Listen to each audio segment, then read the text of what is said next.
கேட்குற ஒவ்வொரு ஒலியும் ஒரு அதிசய செய்தியை சொல்லுது. மழை விழும் சத்தம், ஒரு குழந்தை அழைக்கும் குரல், காற்றோட ராகம், ஒரு போர்க்களத்தில் எழும் கர்ச்சனை, இவை எல்லாம் ஒலி என்னும் ஆற்றலின் உருவங்கள். இந்த காணொளியில் ஒலியின் வரலாறு, அதன் விஞ்ஞானம், கலாச்சார பங்கு, மனதை மாற்றும் சக்தி, இந்த பதிவுல ஒலியை பற்றி ஒரு பயணத்தை பார்க்க போகிறோம். Welcome to Varma studio. நான் உங்கள் தோழர் எஸ் தமிழ்ச்செல்வி.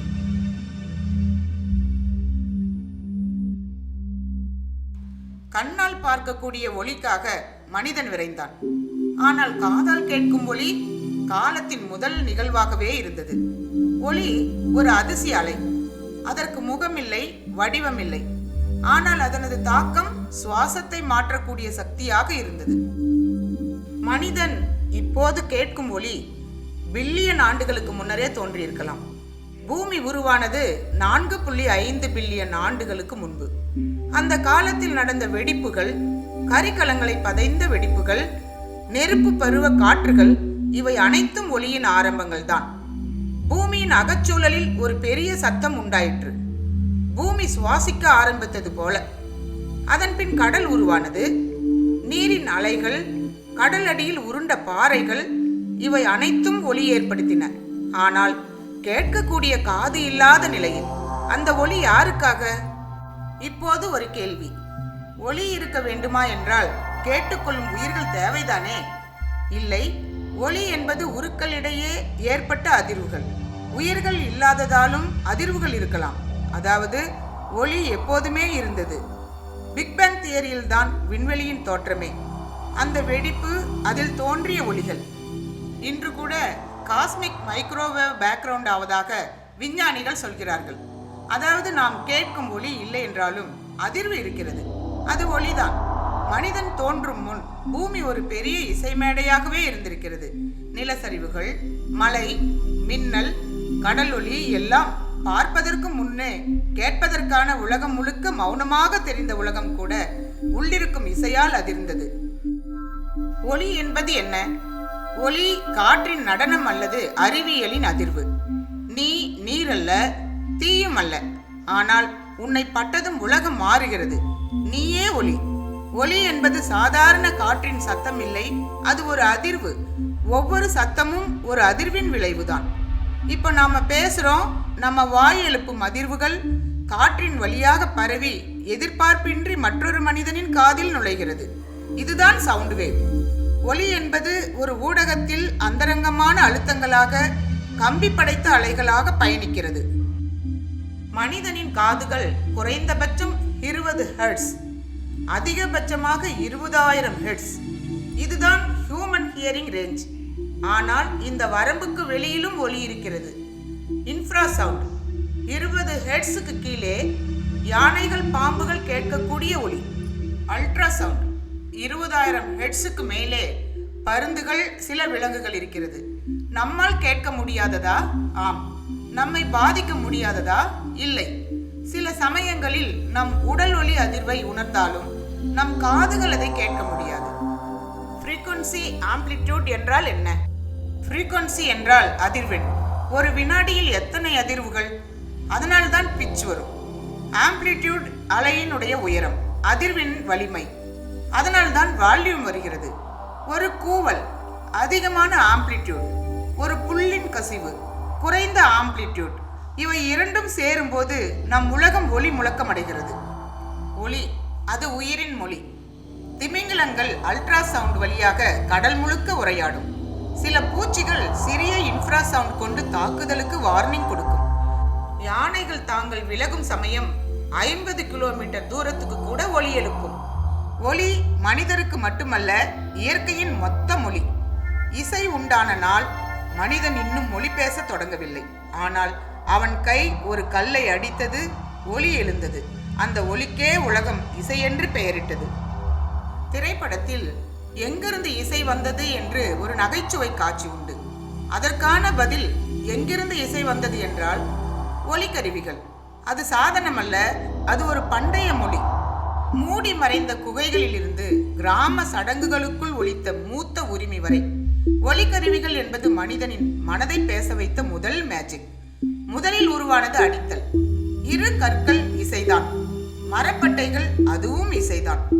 ஒவ்வொரு பழங்குடியினமும் இயற்கையின் பொருள்களை கொண்டு ஒளி உருவாக்கினார்கள். மலை சட்டி, பாம்பு ஊதல், மரவேல் இவை அனைத்தும் இயற்கையோடு மனிதன் ஒப்பந்தம் செய்த ஒளி ஒப்பந்தங்கள். தமிழர்களின் ஒளி மரபு ஒரு பக்கம் கலாச்சார வழிபாடுகளில், இன்னொரு பக்கம் போர்க்களத்திலும். பறை போருக்கு முன் வீரத்தை தூண்டும் தம்மட்டம். களம் திரும்பிய வீரனுக்கு மரியாதை சங்கு. விழா தொடக்கம் அல்லது ஆபத்து அறிவிப்பு. ஒரு சதுரங்க போர் போல ஒவ்வொரு கருவியும் ஒரு இராணுவ வீரன். மனிதன் சமூகவாதியாக மாறியது அவன் பேச ஆரம்பித்த போதல்ல, அவன் ஒளியை பகிர்ந்த போதுதான்.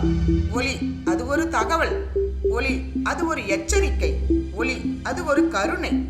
ஒவ்வொரு பழங்குடியும் ஒளியை ஒரு சோசியல் சிக்னலாகவே பார்த்தார்கள்.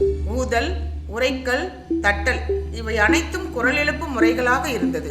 இது எல்லாமே தகவல் பரிமாற்றத்தின் முதன்மையான வடிவங்கள். இங்கே சுறா இருக்கிறது, போருக்கு தயாராகு, பிறந்த குழந்தைக்கு நன்றி.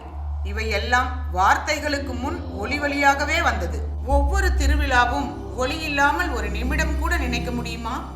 சங்கு, தம்மட்டம், நாதஸ்வரம், ஒளி கீதங்கள். ஒவ்வொரு நிகழ்வுக்கும் ஒளி ஒரு வழிகாட்டியாக இருந்தது. கலச மரியாதை, பண்டிகை, மரணம் எல்லாம் ஒளி மூலம்தான் அறிவிக்கப்பட்டது. முரசு அடிச்சா மரணம், சங்கு ஊதினா சமய ஆரம்பம். ஒளி இல்லாமல் ஒரு சமூகமும் இல்லை. ஒளி நம்மை ஒன்று சேர்த்தது. ஒளி தொடர்பு இல்லாத இடங்களில் கூட நம்மை இணைத்தது. பண்டைய யுகங்களில் ஒரு வழியேறி வரும் சேனையின் ஒளி ஒரு ஊரையே முடக்கிவிடும்.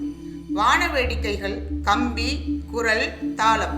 இது போரல்ல, இது எதிரியிடம் ஒரு மன அழுத்த தாக்குதல். ஆயுதங்களின் ஒளி ஒரு அதிர்ச்சி பொருள். சில நேரங்களில் ஒளியின் வலிமைதான் எதிரியின் பயத்தை தூண்டும். ஒளி ஒரு காலத்தில் யுத்தத்திற்காக இருந்தது, இப்போது அது ஒரு உணர்வுக்காக உள்ளது. திரையுலகம் ஒளிக்கு ஒரு புதிய ஜன்மம் கொடுத்தது. சினிமா வந்த பின் ஒளி அழகானது, அது பண்பாடாக மாறியது. இப்போது ஒளி பேசவில்லை, அது அழுகிறதோ சிரிக்கிறதோ போல உணர்த்துகிறது. 19ஆம் நூற்றாண்டில் முதல் படங்கள் ஒளி இல்லாமல் வந்தன. ஆனால் அதை பார்க்க வந்த மக்கள் ஹாலில் பக்கத்தில் ஒருவர் இசை வாசிப்பார் அல்லது ஒரு லைவ் கமெண்ட்ரி கொடுப்பார். படத்தில் ஒளி இல்லை, ஆனாலும் ஒளி மேலதிகமாக ஏற்படுத்தப்பட்டது. அந்த தருணம் முதல் ஒளி சினிமாவுக்குள் நுழைந்தது. 1927இல் தி ஜாஸ் சிங்கர் டாக்கி, இந்தியாவிலும் காளிதாஸ், அலமாரி போன்ற படங்கள் ஒளிக்கான கதையை ஆரம்பித்தது. நம் தமிழில் காளி என்ற படம் முதல் பின்னணி இசை, சந்திப்போமா என்ற படம் முதல் ஸ்டீரியோ ஒளியாக திரைக்கலைக்குள் கலந்தது இனிமையாக. ஒரு சிரிப்பு காட்சி பின்னணி இல்லாமல் ஒத்துப்போகாது. ஒரு துக்கம் பிஜிஎம் இல்லாமல் வீணாக போய்விடும். இன்றைக்கு ஒவ்வொரு சினிமா ஹிட்டும் ஒளி அடிப்படையில் தான் வெற்றி பெறுகிறது. இளையராஜாவின் பிஜிஎம்மில் இருந்து ஏஆர் ரகுமானின் ஆம்பியன்ஸ் வரை ஒளி ஒரு கதாபாத்திரமாகவே மாறியிருக்கிறது. ஒரு பாட்டு கேட்டு நாம் அழுகிறோம், ஒரு குரல் கேட்டதும் நம்மை அமைதியாக்குகிறது.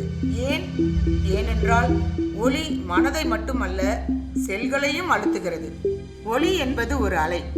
அந்த அலை வாக்கு மட்டுமல்ல, அது நம்மை ஊடுருவும். ஒவ்வொரு நபரின் உடலிலும் ஒரு இயற்கை அலை இருப்பதை கண்டறிந்து விட்டார்கள். இந்த அலைத்தன்மைதான் சில ஒலிகள் மன அழுத்தத்தை குறைக்கவும், சில ஒலிகள் மன அழுத்தத்தை கூட்டும் என்பதை நிரூபிக்கின்றது. நம்முடைய மூளை அலைகள் ஆல்பா அமைதி, பீட்டா செயல்பாடு, தேட்டா ஆழ் நித்திரை, இவை அனைத்தும் ஒளியின் தாக்கத்தில் மாறும். அதனால்தான் ஒரு சிறந்த இசை கேட்ட பின் நம்மிடம் ஒரு லைட்னஸ் கிடைக்கிறது. ஒளி ஒரு இசைதான், ஆனால் அந்த இசை உடல் நோயை கூட உருக்கக்கூடிய கம்பீர சக்தி படைத்தது.